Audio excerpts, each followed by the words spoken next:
Hello students, welcome back to the fifth video of this playlist. So in this video we will be solving question number 5 from P4 October 2023 paper. So basically if you see question number 5, question number 5 is from differentiation part of your P4 syllabus. To be more specific, it is from implicit differentiation process from P4. Okay, so let's get started with part A. Okay, so at first, figure 2, you can see a figure where a curve C has been drawn there and the line with equation y equals to x. So figure 2 shows a sketch of the curve C with equation y cubed minus x squared plus 4x squared y plus y equals to k. Okay, so this is the equation of curve C, and definitely you can see the equation is in terms of x and y and k, right? So in that case it is an implicit equation where k is a positive constant greater than 1. Okay, k is a positive constant greater than 1. Fine. Part A, find derivative of y in terms of x and y. We need to find out the dy over dx in terms of x and y. So definitely, since they are asking for the equation of dy over dx in terms of both x and y, it is nothing but implicit differentiation. Okay, so let's do implicit differentiation here. So at first, y cube, the derivative of y cube is what? 3y squared, right? But there is a but. What's that? We are finding dy over dx. That means we are differentiating y with respect to x, right? But here, as we are differentiating y cube, okay, we are differentiating y cube, so we need to do something a bit different than our normal differentiation process. What we have to do?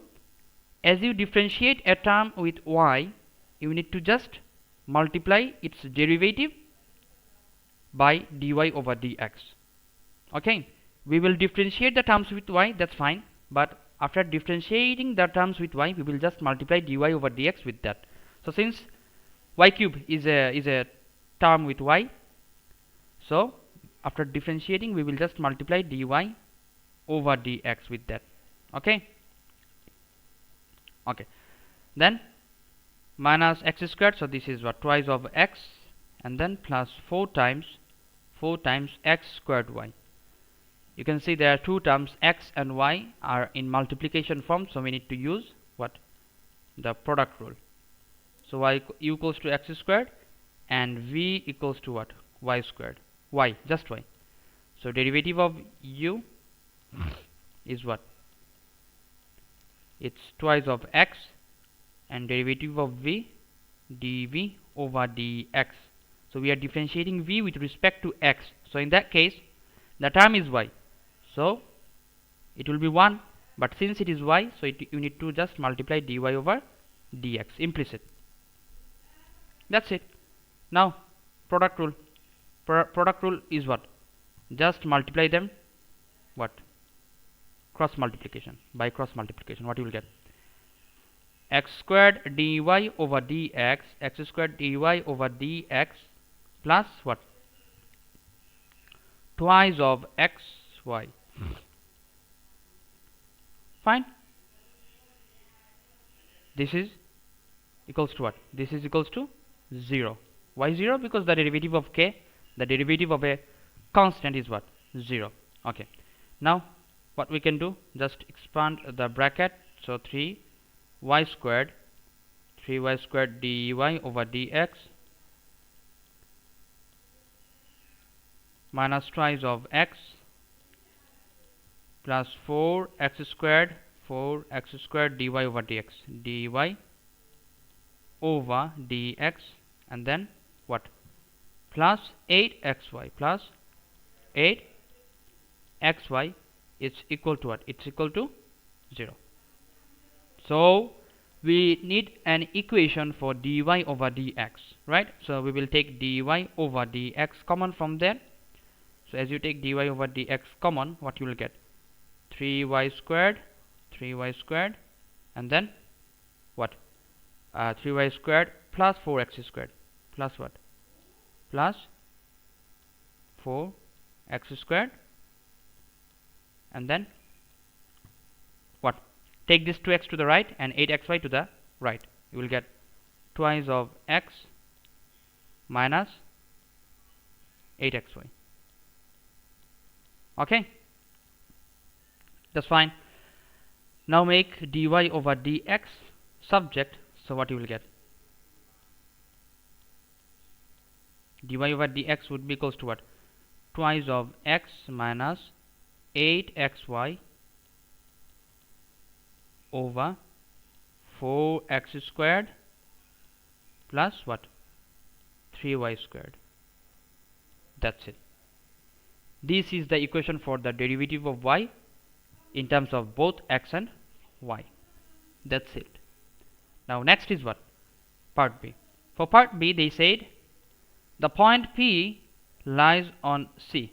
The point P lies on C. Okay. Given that the normal to C at P has equation y equals to x.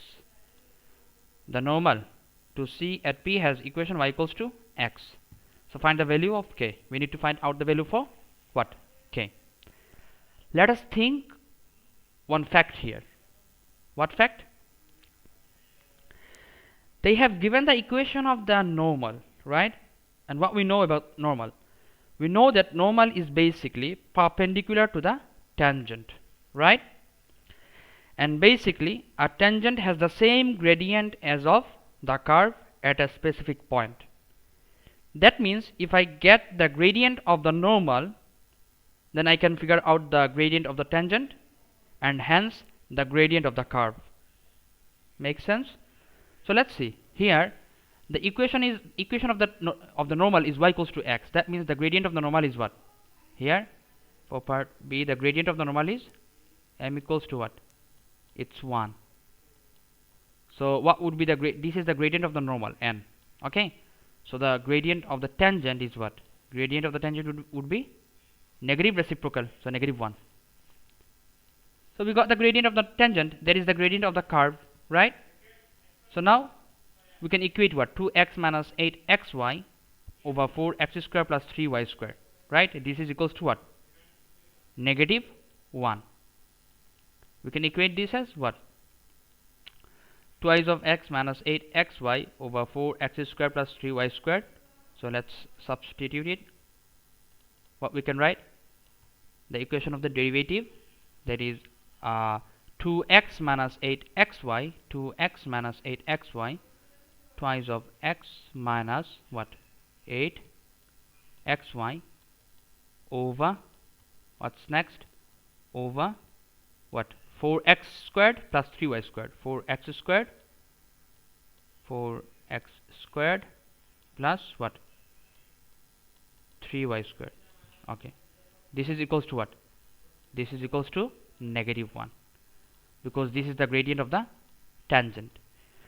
Now at point P we know that y equals to what? X, right? Because point P is such a point that it lies on the curve. At the same time it also lies on the line y equals to x. So at that point we can substitute y equals to x. So what we will get? Twice of x minus 8x squared over what?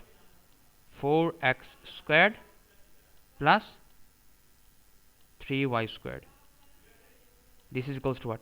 Or 3x squared. Okay, you can write 3x squared. This is equals to what? -1.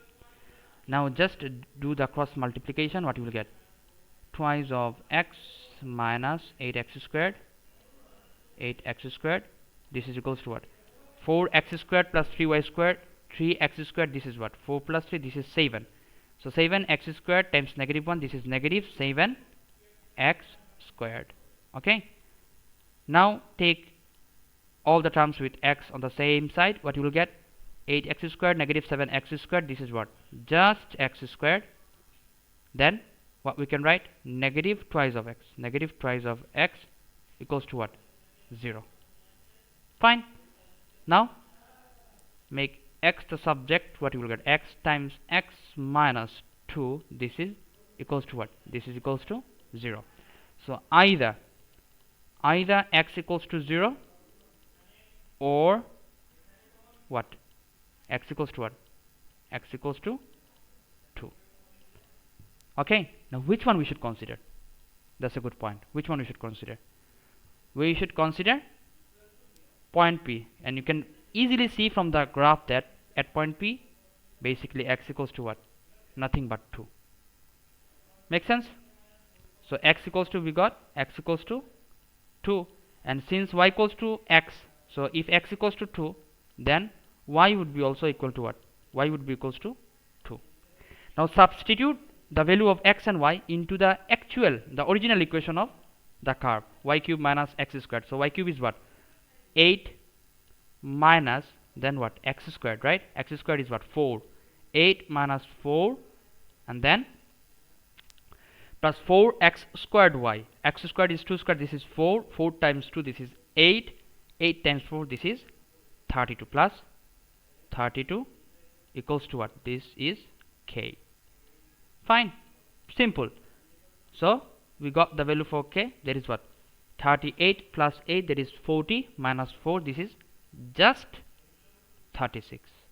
And that's the value for k. So that was all about question number 5 from P4 October 2023 paper. Fine.